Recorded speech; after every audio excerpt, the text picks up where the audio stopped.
Hey everyone, welcome back to the Vester podcast, where we have honest conversations about the challenges women navigate at work and in life. We also share practical insights and tools to help us move forward with greater confidence, intention, and clarity. I'm Erica Lucas, your host for today. Let's get started. Who inside you is making decisions? Is it the achiever telling you to do more? The perfectionist saying it's not quite ready yet? The people pleaser worried about you disappointing everyone? Or perhaps the inner critic asking, who do you think you are? If any of those voices sound familiar to you, this episode is for you. Today I'm joined by Reverend and Dr Celeste Laback, an executive coach, leadership consultant, chaplain, and certified internal family systems practitioner, to explore the different parts of ourselves that shape how we work, lead, make decisions, and set boundaries. We explore why perfectionism and procrastination often go hand in hand, how to recognize when ambition is serving us versus running the show, and why the parts of ourselves we're quick to judge may actually be trying to protect us. But from what? For our guest full bio and show notes, go to www.vesther.co/podcast. If you enjoy the episode, share with a friend and don't forget to leave us a review. And if you're ready to take your career to the next level, apply to join our community of women eager to help you get there and stay there. Go to www.vester.co to learn more. Celeste, before we dive into IFS or internal family systems, we'd love for not just VEST members, but our listeners who will listen to this after this session to get to know you. So can you share a little bit about your background, but also the path that led you to this work? IFS is identity work. So even though I'm going to talk a lot about what IFS is and all the things that we've planned to talk about, I believe that naming and claiming our identities actually helps us live a more authentic life, and it paves the way for others to be able to do the same. So I just want to say also that I'm neurodivergent, autistic. I'm a breast cancer survivor. And as you heard about my daughter, Beckett, who's 16, she's also ADHD, which I think is important, just as we are learning how to be in the world in this with this new lens, basically. And then you heard a little bit about my wife, Bonnie, who's also on the call with us today. She's an entrepreneurial minister. And so you can imagine there's lots of estrogen and leadership and theology going on in our house, lots of cooks in the kitchen, so to speak. And you heard about my bio. I have been an educator. I was the first openly gay minister to serve the largest UU church in the country, and have owned my own consulting company and have been a chaplain at a financial firm with one of the top female financial advisors in the country, and then started two nonprofits. So I feel really good about all of the different paths that I've taken in my life and the wandering that it's led me to. But where it led me eventually, which I think has been really a clincher for me in understanding how my internal world and my external world meet, is when I found IFS. So IFS gave me the language for something that I had really been noticing for decades. I spent years working with leadership and conflict and restorative justice and ministry, organizational dynamics and spiritual care.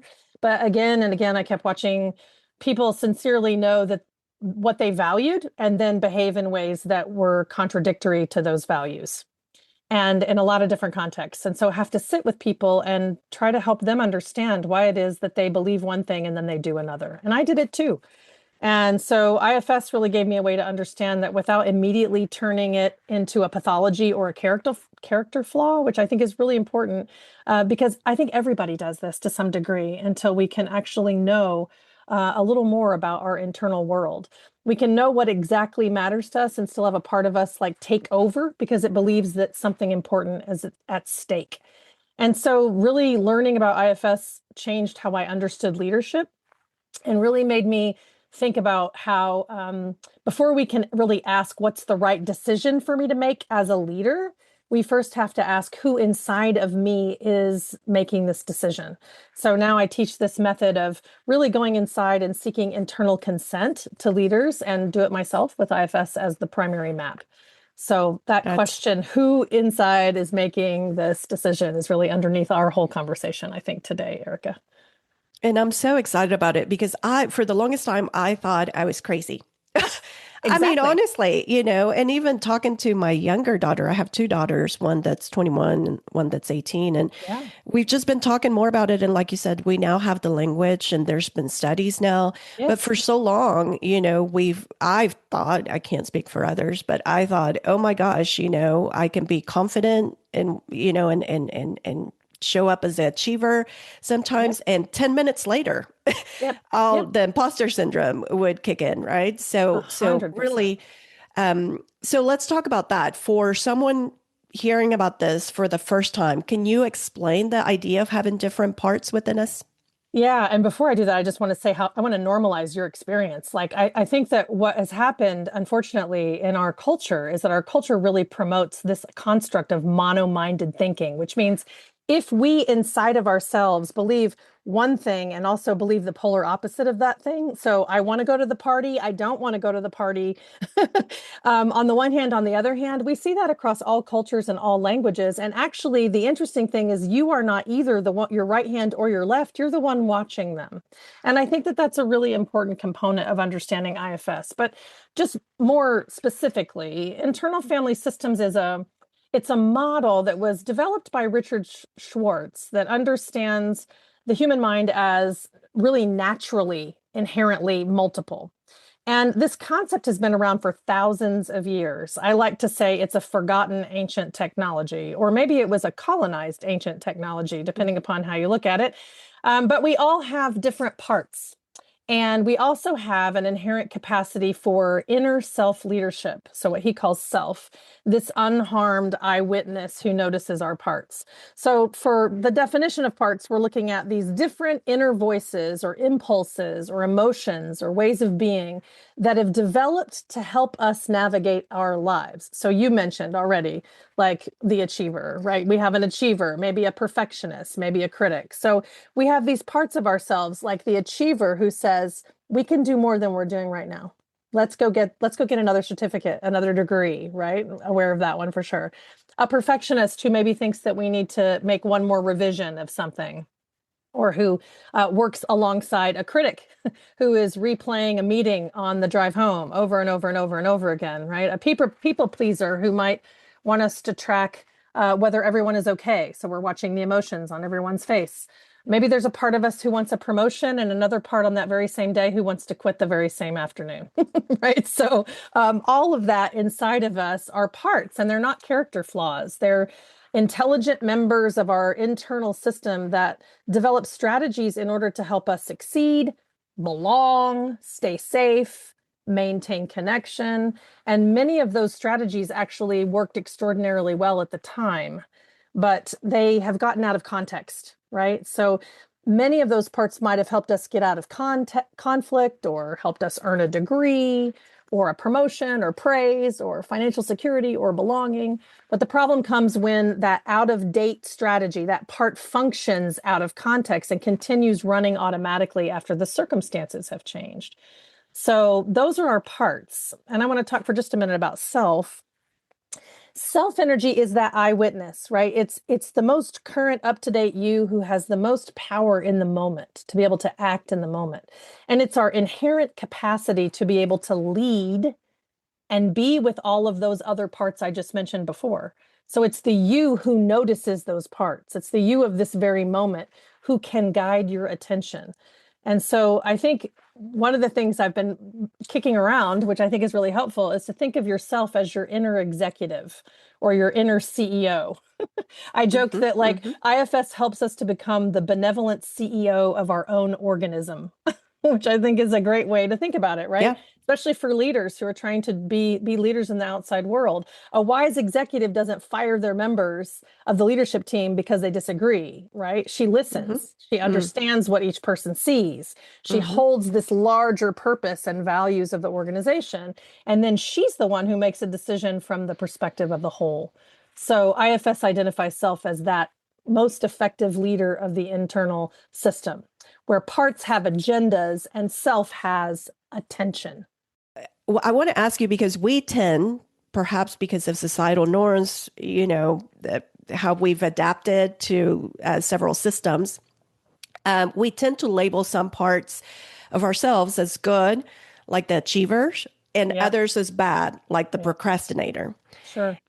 What changes when we stop, like you said, when we become the executive and stop judging these parts of ourselves and instead become curious about what they're trying to tell us? Yeah, I want to start just dialing back a little bit about self because I think it's really important for people to know that being with your self energy, with that inner executive, doesn't mean that you're fearless, right? So fear has a seat at the table. It can have a seat at the table without automatically getting the deciding vote when it's and our goal is to acknowledge it and not to stuff it, right? In our culture, we often are told that we're to stuff those negative feelings or stuff those opinions that we're hearing inside. And if we do that, they end up leaking later on. So I just wanted to name that. I think that that's a really important Yeah. component, that these parts are trying to help us in some way. And, IFS calls them protectors. So a protector is a part of us who's taken on a job because it believes doing that job will prevent something painful from happening. So the Mm. first thing to do is just to notice that that part is not all of who we are. It's just a part of us, and we're the one noticing it.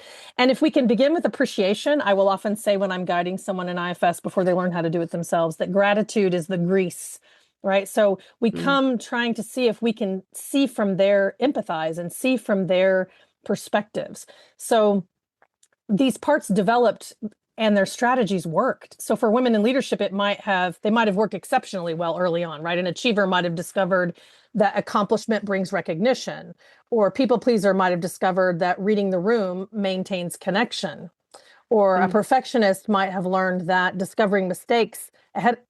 discovering mistakes have consequences. And so Mhm. if we can make sure that we anticipate those, we don't have a problem. Our critic might have discovered that criticizing you first. So when we criticize ourselves on the inside, it might protect you from being criticized on the outside. And so Mm. these parts are not being developed in a vacuum, just like you've said, right? Gender, race, class, sexuality, disability, our family of origin, religion, workplace culture, power, all of those things influence which strategies become necessary or rewarded. So, what changes from my perspective when we get curious instead of judging our parts is that we can start to do what IFS calls unblending. So, unblending offers us an incredible opportunity, and it's when we actually create enough space between a part and a thought, right? Between us and the thought. So Mm. that's why meditation has been so successful, right? But Mhm. I meditated for 25 years and it did nothing for me because all I did was bypass my thoughts. When I got IFS, I was able to actually be with these Mm. feelings, thoughts, reactions. So if we can get just enough space that we can identify with it, we can get curious about it. So instead of saying, I'm a perfectionist, we say, a part of me believes this needs to be perfect. So Mm. if you take away anything from this podcast today, you can get a lot out of just simply noticing and beginning to track, when do I use the word I? And can I Mm. replace it with a part of me? Because that little bit of language creates some space. Mm. So instead of saying, why am I doing this again? We can ask, what is this part concerned would happen if I didn't do this? Mm. Right? So that curiosity interrupts the automatic run of that script inside of us. So we don't have to change the part. The first thing is just to come and notice it, right? Who has my Yeah. attention right now? What has their attention? Do I want this part making the decision? And what would it need to trust me to lead instead of jumping in and trying to take over? Yeah, absolutely. It's so insightful. Um, as I mentioned, Celeste, we Vest is a group of high achievers, Yes. very, I'm in good company. yes, yes, high achievers, unapologetic about their unique ambition, whatever their ambition looks like. Yes. Yes. So let's talk a little bit about the achiever. Yes. Because ambitions can create tremendous opportunity, but it can also make our worth feel tied to productivity or accomplishment. Yeah. So, Yeah. how can we tell when our achiever is serving us versus running the show? Yeah, it's really interesting. I would reframe that in IFS to say, when is that achiever part burdened and when is it unburdened? So there are Mm, methodologies to be able to unburden our parts if they keep jumping in and driving and we don't feel like we have choice. mm, So the question isn't actually whether or not I'm achieving. The question becomes, how much choice do I have? Am I in relationship with this part? So an mm, achiever part who's serving us sounds like, I want this. It matters to me. I have energy for it. It aligns with my values and my purpose, right? It doesn't ask something of me that I don't, that feels out of alignment with who I am, right? There's an mm, internal sense of authority. But when that achiever is not actually serving me, when it's running me, it feels more like I have to do this. I can't stop. If I don't succeed, something about me is going to become less valuable. So that is more of a situational sense of authority or value. So I think the mm, key things to listen for are urgency, mm, rigidity, an inability to be able to rest, self-worth attached to an outcome. If I don't have this, then who am I? Difficulty receiving enough, right? And then success that never actually feels successful. I mean, this is me too. Like you, IFS was part of my dissertation work for my doctorate. So mm, IFS has been with me only for about 6 years now. And I will tell you, I was a certificate seeker. I had an achiever part who was just, I mean, I was addicted to certifications, honestly, psychological ones in a lot of ways, because I have so many psychedelic assisted therapy, family systems, internal family systems, Gestalt, all these organizational and psychological models, right? And when I finally realized that this was a drive in me that had started for me to be able to prove my own worth externally in my family of origin, it changed everything. And mm, there's a difference between knowing that and being in relationship with that younger part and mhm, updating that younger part of ourselves so that she knows, hey, I'm not living under their roof and I have power now in a way that I didn't have power before. And I'm actually a leader teaching other leaders in a lot of spaces. And my internal worth can actually come from the inside and from choice and from space. So for me, I guess, achievement is a wonderful capacity. It becomes energetically expensive when achievement has to tell me whether or not I'm worthy. So, absolutely. Celeste, women also often receive messages about being collaborative, oh yeah. accommodating, Yeah. likable, Yeah. while while also being expected to lead decisively. Yep. How, let's talk about the other characters, right? How might Yeah. a people pleasing part show up in moments like negotiation? Whether we're negotiating compensation or a new job, whatever. Maybe setting a boundary, asking for a promotion, or simply saying no. Yeah. So when I think about people pleasing parts, usually a people pleasing part is monitoring other people's responses and then adjusts our behavior in order to preserve our own safety Mm, or our own approval, mm, our own belonging, or our own connection. So, in some ways, that might be a biographical story. Maybe your home life wasn't safe, and the safest way for you to stay safe was to monitor people's reactions. That's my story. I have a 9 ACE score, adult adverse childhood experience score. So I had a lot of ways that I needed to be able to keep myself safe as a young person. mm, So I learned to be able to read a micro moment of someone's face to make sure that I could anticipate a behavior to keep myself safe. But it also needs cultural context, like what you're saying. Sometimes that part is not just responding to an old danger because of our family of origin. Sometimes it's accurately perceiving a current one, right? mhm, Women experience consequences for assertiveness, just like what you're saying. Those consequences are further shaped by race and gender expression and sexuality and disability and class and organizational power, right? So our work then is to not ask, how do I stop caring about what other people think? Because it's a skill you have developed, and we need to be able to appreciate that skill. But instead, our inner executive would ask, like, what belongs to my history, what belongs to this actual situation, which risks are real. And knowing all of that, how do I want to respond? So one of the questions I like to ask people when I'm coaching is, does this situation feel familiar? Mm. So does the relate, I mean, workplaces are such an interesting place for discernment, right? Because I mean, women in power often want to get into power because they didn't feel like they had any in their childhood. Mm-hmm. Let's say that for real, or they didn't have any in other spaces. And so we want to create systems where we can create the inclusivity that might have included someone like us, right? Mm-hmm. Like that's Mm-hmm. for real. Mm-hmm. And Mm-hmm. so when we can start to say, oh, but everybody else is bringing their family dynamics to work, you cannot not do that in some ways, right? Because what other way does someone have direct authority or power over you more regularly than the 40 hours a week plus that you are at a job, right? So it's very important dynamic to recognize that not only you are probably grappling with parts of yourself who are navigating your history with power, your relationship with power, but so are every other employee in the organization in which you're a part of. Absolutely. Yeah. Wow. I am going to pause here because I see the chat just going off Yeah. crazy, Yeah. but I have not been able to keep up with it because I'm just so fascinated by this conversation.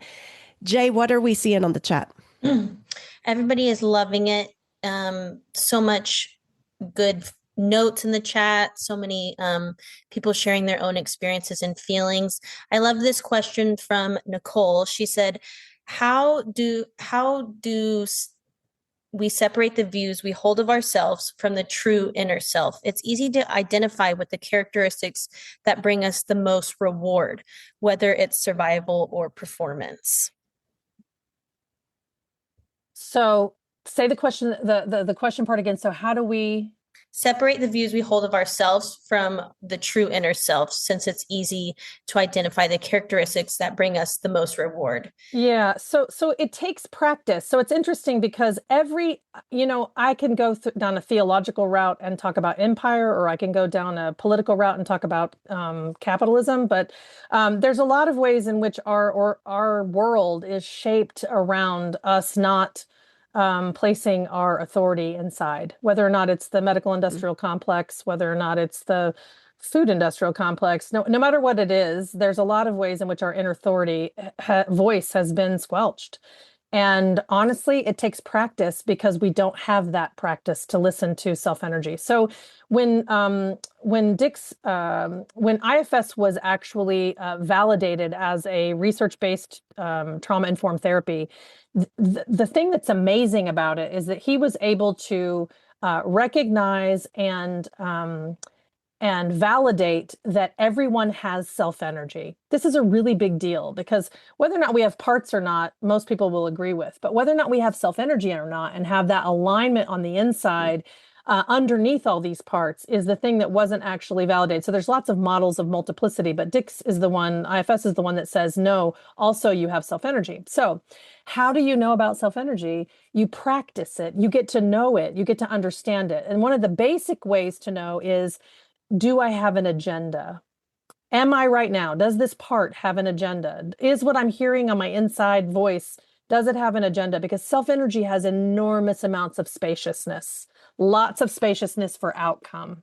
And the other thing you can do is, I've got a Spotify meditation that I'll offer to Vest so that you can have a link in your chat, but where you take one of the definitions of self-energy, and we recognize self-energy through calm, clear, connected, confident, courageous expressions of ourself, right? That is in alignment with our values and alignment with our purpose. And so you have to practice knowing who you are first to know what's in alignment with your values. You also have to spend time. I like to see our bodies as kind of an antenna, and the culture is beaming their values at us all the time. And we have to wake up at some point and realize, can I change the channel? Do I have to believe the perfectionism that is being offered to me right now? Or can I make a different choice, right? Because we take those things into our identities, sometimes without choice, without attention. And so it takes practice to be able to discern what is mine and what is not mine. What is mine, what is not mine through my family of origin? What is mine, what is not mine in my culture? What is mine, what is not mine in every identity I claim? I like to joke that when I do these leadership circles, we often start with social identity and social identity wheel, and that has some pushback, in a political space. But my thing is, nobody actually fully represents the stereotype of any identity that they hold. And so when we can start recognizing that, oh, my queerness, my being a teacher, my being neurodivergent, my being a woman, my whatever these things are, is just one portion of who I am. And I can tell you how I am like that stereotype and how I am not like that stereotype in all of those places. And that actually makes me feel more like I belong, not less, because I'm able to talk about that complexity. So it starts by recognizing what's yours and what's not yours, and then practicing what those characteristics of self-energy that Dick was able to identify feel like in our bodies. We've also in this culture been told to not pay attention to our bodies as they age, as they are. We're trying to make them perfect. We're trying to make them, not get older. We have this denial of death. We have a denial of so many things. And so we avoid our bodies in so many ways. And so being able to be with your body and with the ways in which those characteristics feel in your body can help to give us an advantage in a moment that might be high stress or where someone else might be overstimulated. Absolutely. Absolutely. Thank you for that. What about the inner critic? We talk a lot about that at VEST when it creeps in, that voice that, often says, you're not ready, you should have done more. We have a lot of founders at VEST. So if you're fundraising, you're not ready for investment, every, comparison, everybody else has it figured out except for us. How does IFS teach us to respond differently? Yeah, I'm going to talk about IFS and then I'm going to talk about me, because what I offer to the folks who come with, I thought I made it up myself. I called it a fraudulency complex because I thought that I was the only one with it. And I'm like, no, imposter syndrome and fraudulency complex are very rampant, especially in marginalized identities in this culture. So the first thing I want to say, Erica, is don't argue with it. So there's a whole bunch of strategies that say, oh, just rewrite it. You've got this voice in your head who says you're not ready. Just write down 1,000,000 times, yes, I am. That actually doesn't work because it's ignoring that voice and not getting curious about why it's there in the first place and how it might be trying to serve you. Dick's book, No Bad Parts, which I don't suggest you start with. It was really written for therapists. It's not written for everyday people. And I stuck in the chat, actually, a book called Self-Led by Seth Copald, who is a IFS trained practitioner and who does a great job of introducing how IFS can work not only inside of ourselves, but interpersonally in our intimate relationships, with our families, at work, and in spiritual settings. So I really suggest that book as a place to start. But the point is that we need to get curious about that part who says you're not ready. We have to breathe and slow down. Wow, I'm having these feelings that I'm not ready. I'm hearing that. Well, first of all, that's not all of who you are. You don't say, I'm not ready. A part of me believes I'm not ready. That's step one, right? So step one, a part of you believes you're not ready. And then you can get curious about that part. How old does that part feel familiar? Yeah, it keeps reminding me about these scenes that I'm going through in my mind of when I was humiliated doing XYZ, or when I failed at XYZ, or when I was growing up in a family and I had a family member telling me all the time that I wasn't going to be worth anything. I mean, there's all kinds of reasons why these critics exist, but we have to get curious about them and ask them, what are you afraid would happen if you stop telling me that I'm not ready? Like, what are you really scared of? And what you might discover, like I did, is that I had a part, my critic was connected to this idea that if they convince me that I'm ready and I fail, then I'll be humiliated, right? So now my inner critic makes sense. Now it's criticizing me so that I don't feel humiliated. Well, that was probably true when I was a kid. When other people criticized me, I took on that internal voice and started doing it to myself so that I could have power. This is a really interesting thing that we know about identity now, is that from 0 to 30, before your prefrontal cortex is fully online, when people say negative things to you, when you have a traumatic event, we internalize that as a part and do the same thing to ourselves that other people did to us. So part of the work of IFS coaching and IFS therapy is to help people understand that you're not bad. Something bad happened to you. You're not, there's nothing wrong with you. You're not unlovable. There was a situation that happened that taught you that this was true, right? So how do we distance ourselves from that internal voice enough to know it protected us for a time, but it's not all of who we are? So that inner critic is often a protector that's using criticism or comparison or shame or relentless evaluation in an attempt to prevent failure or rejection or humiliation or complacency. So if you can get on board with that job, like, yes, I don't want to feel those things. I mean, I'm not jumping on board to feel rejection or humiliation or complacency, but my self energy, my me of 54 years old, 2026 knows that if I don't risk something, I'll never fail. That might true. If I don't risk anything, I might never fail, but I'm also not going to be able to live out my purpose in the world. So failure is a part of the life I'm leading, and I want to be able to fail smartly, right? So after we can understand it and empathize with its role, we can come compassionately curious. How long have you been doing this job, and where did you learn it, et cetera, et cetera? And so that way we don't have to defeat our critic. We can actually just develop a relationship with it. And often they want another role in your system after you've built that relationship. They want to retire once they realize who you are and what you're doing and how you're doing it. Yeah, they shift.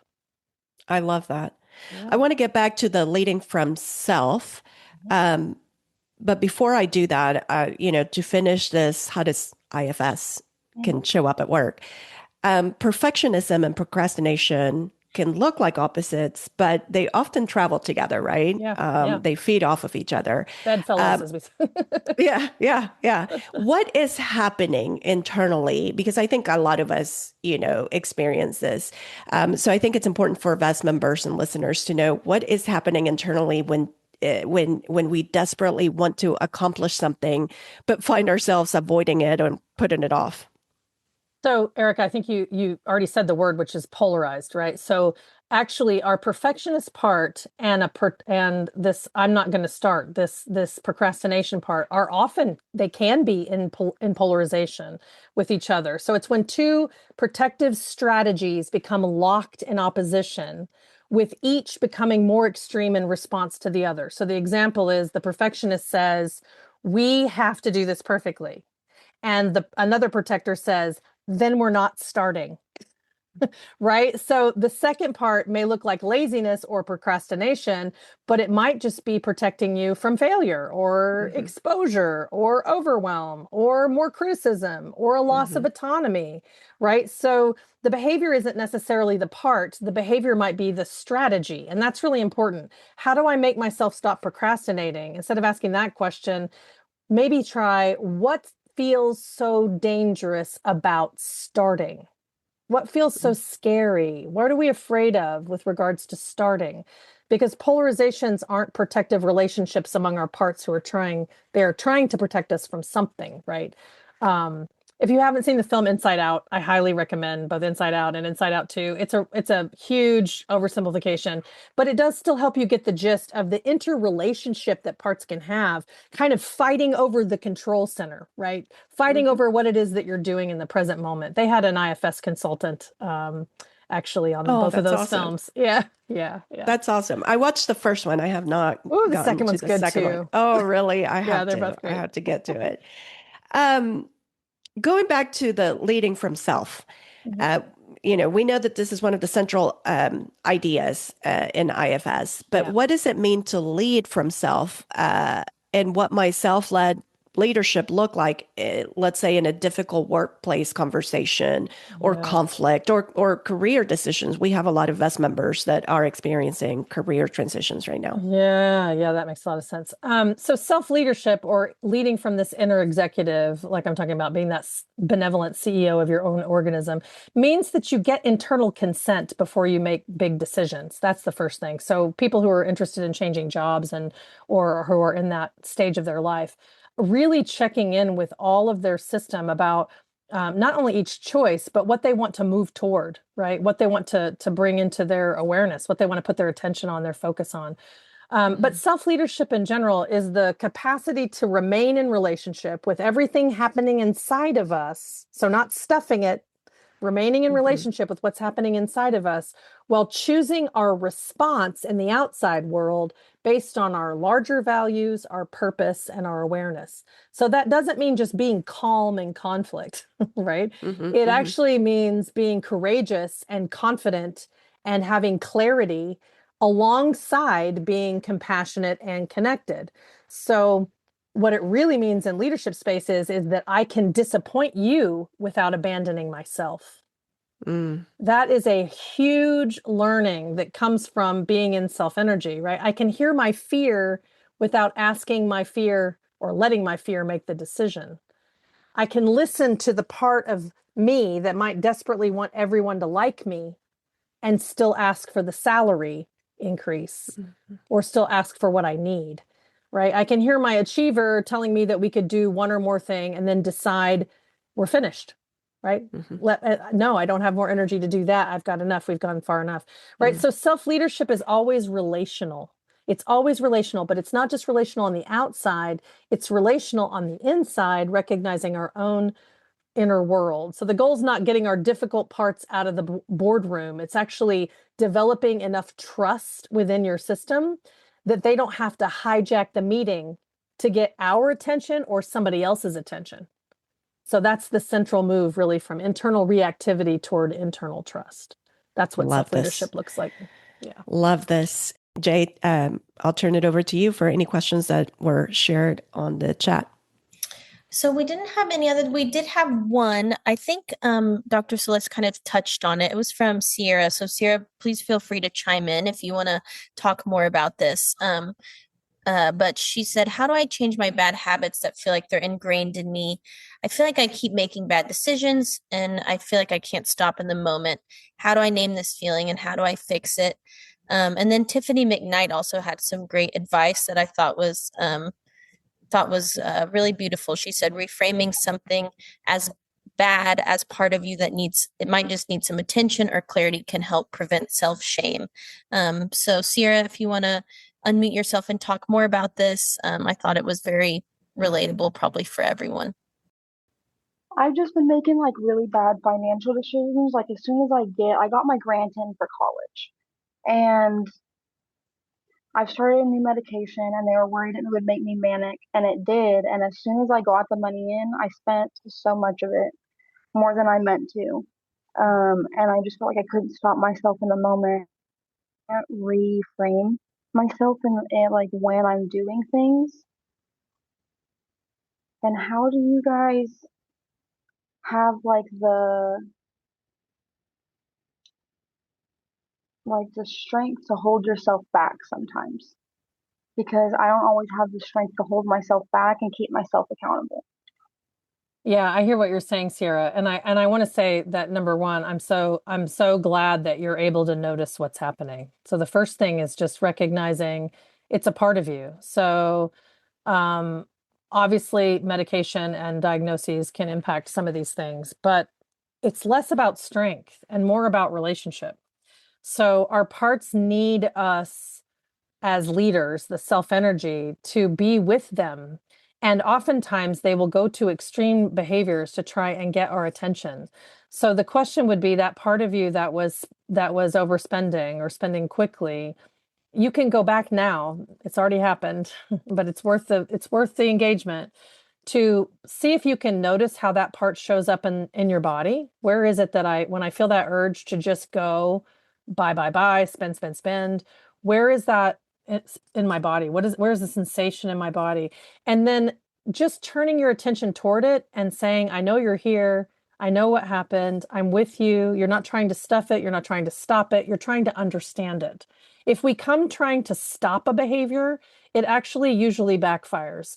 We have another manager that gets on board and will come in and stronghold the situation, and it lasts for a time. And then we'll often backlash in ways that are worse than the way we were doing before.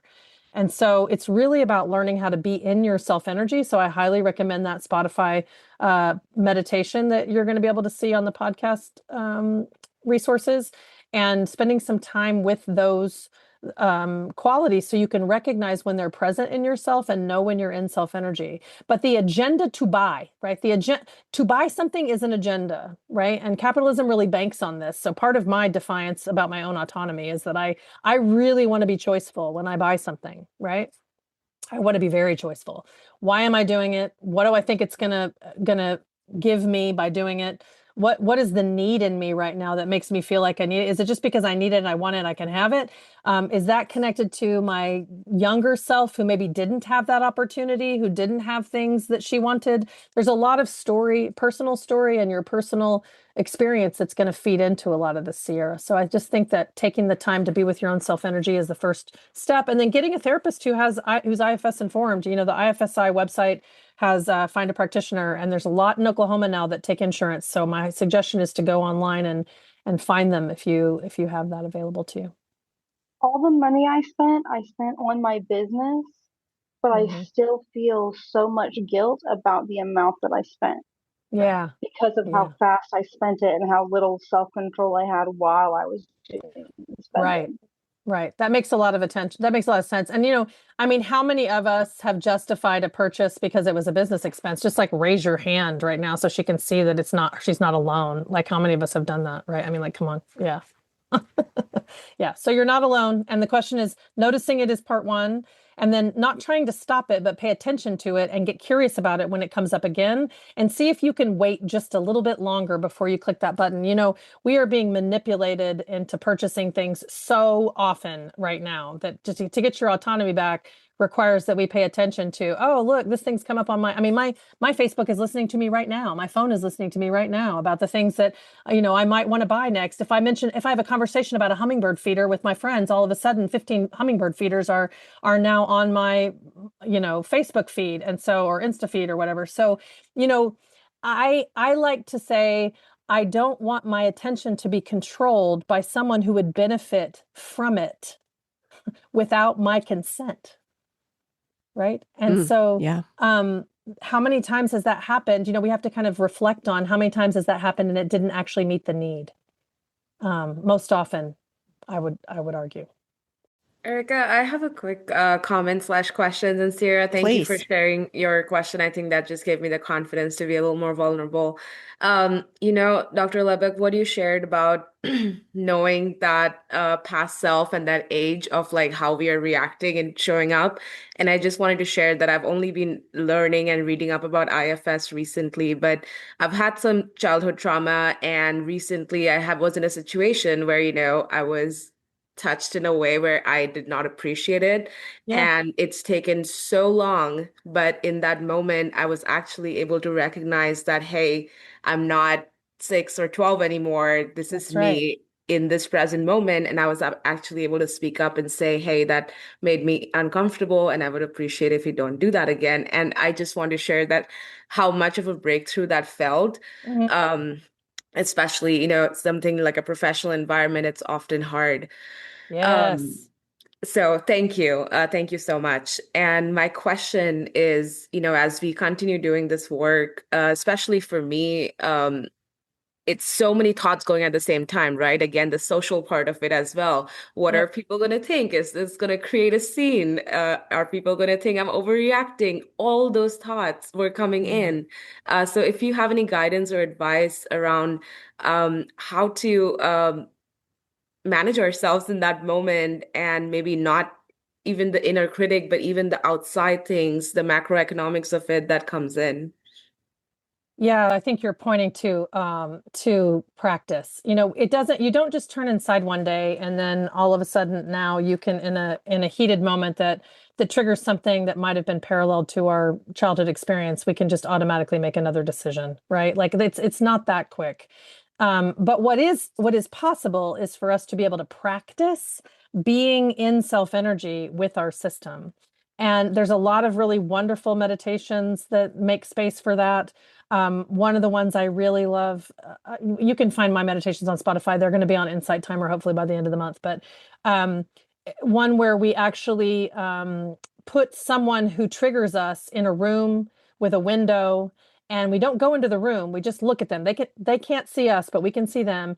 And then we do what we call in IFS, which is so important, a U-turn, where we look at what's going on inside of me as I imagine being with this person again and having them do the thing that irritates me or that triggered me, right? And it's not happening. It's just our imagination. But our imagination is one of the most powerful tools that we have in order for our own healing and also in order to make change in the world. And so when we can do that U-turn and in our own mind, see what's coming up inside of us when we turn towards that person who torments us in whatever way they are, we can actually be with our own system in a way that helps us to better understand our reactions. And when we can offer compassion to those parts, it gives us more power in the moment the next time we see them or are with them to be able to maybe make a different choice. So everything is about choice and attention and having just enough space to be able to make a different one, right? And that takes practice. It also takes, as we've already been doing, it takes a different paradigm. And the paradigm is shifting tremendously in this culture right now, away from a mono-minded understanding to multiplicity of mind. So we're seeing it, you can see it all over TV shows on Netflix now and Apple TV. And I'm like, it's starting to infiltrate not just the film industry, but also the television industry and books. And, so it's becoming way more prominent, and it's becoming more prominent with therapeutic and coaching modalities as well. So I just say, keep practicing. Super quick question. So I have like 50 managers and living inside of me. And Yes. and I think that most of what I feel like you've been talking about is, in the context of how us being women entrepreneurs, how we're navigating that with business. I Yep. think for me though, the hardest thing has been like dealing with family and how Yes. my family relationships are actually some of my biggest triggers, but at the same Yes. time, like I want to feel loved and validated Yes. by my family unit. And so I Yes. guess my simple question is, do you have any simplified advice for how to navigate that relationship dynamic? Because a lot of the things that happen to me, I have CPTSD, Yep. is from what happened in my family unit. And Yep. obviously, I'm no longer a child, and neither are Yes. my siblings or my parents. Yes. But even if I've done the work to try and manage all of my managers, all it can take is just one little thing and it just sends me right back there over and over Yes. again.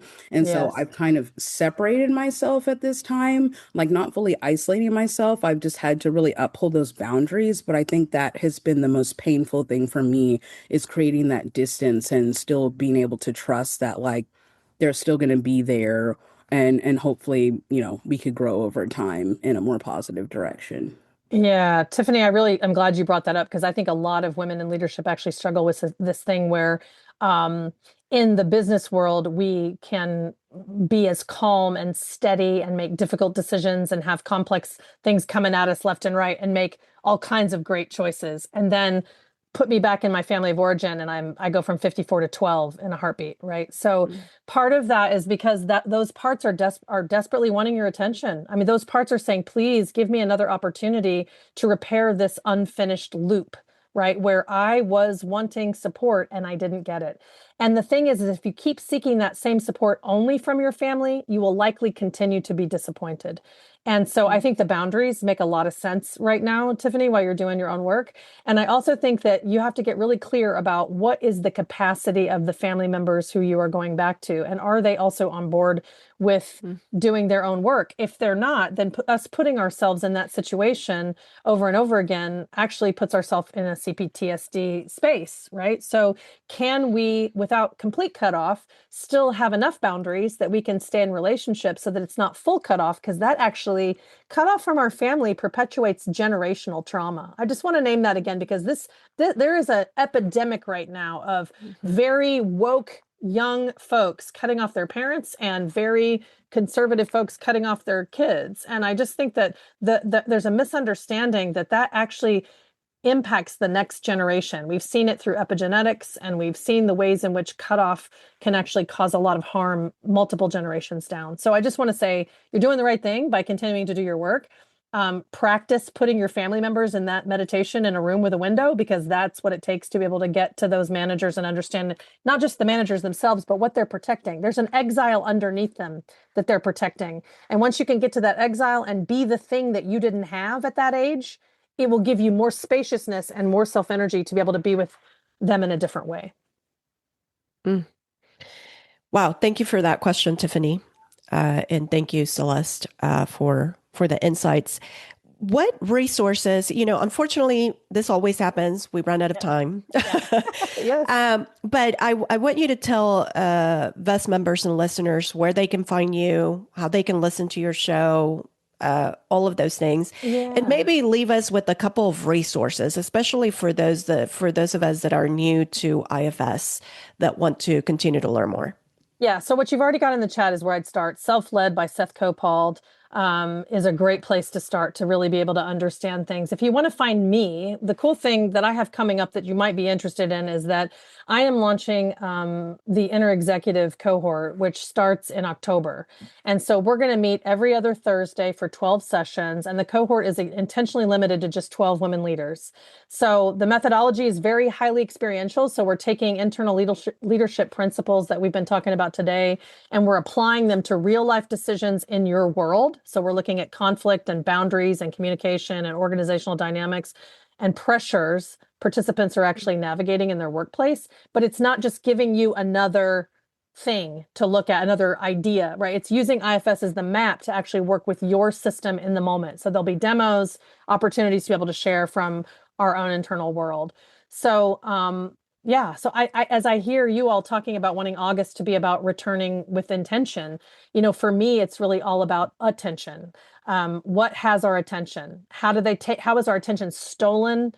Where do we direct it? How do we maintain capacity of our attention, both on the internal world and in something in the external world that actually is in alignment with our purpose and our values? So if you're interested in that, please consider signing up. We also have some circles coming up where you can engage around self-energy if you want to feel more about what self-energy feels like for you, and also the way it might look for other people. We have a cohort of folks that are starting in September.